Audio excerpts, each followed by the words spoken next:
అతన్ని తండ్రిలా నమ్మాడు. కానీ అతను చేసిన పని వినగానే మీరు షాక్ అవుతారు. ఒక నిమిషం ఆగి చూడండి. ఒక పేద బాలుడు తన దగ్గర ఉన్న డబ్బు ఒక నమ్మకమైన వ్యక్తికి ఇచ్చాడు. సేఫ్గా ఉంచుతా బాబు అని చెప్పిన ఆ వ్యక్తి ఆ బాలుడికి తండ్రిలా కనిపించాడు. అందుకే ఒక్కసారైనా అనుమానం లేకుండా తన దగ్గర ఉన్నదంతా ఇచ్చేశాడు. రోజులు గడిచాయి. బాలుడు తన డబ్బు కోసం ఎదురుచూశాడు. ప్రతిరోజు ఆశతో ఎదురుచూశాడు. చివరికి ఒకరోజు ధైర్యం చేసి ఆ వ్యక్తి దగ్గరకు వెళ్ళి, బాబు నా డబ్బు ఇవ్వండి అని అడిగాడు. అప్పుడు ఆ వ్యక్తి చల్లగా నవ్వుతూ, నేను ఏం తీసుకోలేదు, వెళ్ళిపో అన్నాడు. ఆ మాట విన్న వెంటనే ఆ బాలుడి హృదయం విరిగిపోయింది. కన్నీళ్లు పెట్టుకుని ఒక్క మాట అన్నాడు, నేను నిన్ను నమ్మాను. అది డబ్బు కాదు, అతని నమ్మకం.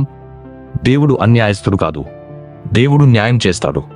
తప్పకుండా అతని మనసును మార్చి నాకు తిరిగి ఇప్పిస్తాడు. నమ్మకం నాకుంది. నమ్మకం విలువ తెలుసుకున్నట్లయితే ఈ వీడియోని ఇతరులతో కూడా షేర్ చేయండి. ఇంకా ఇలాంటి హృదయాన్ని తాకే కథల కోసం సబ్స్క్రైబ్ చేయండి. మీ అభిప్రాయం కామెంట్లో తప్పకుండా చెప్పండి.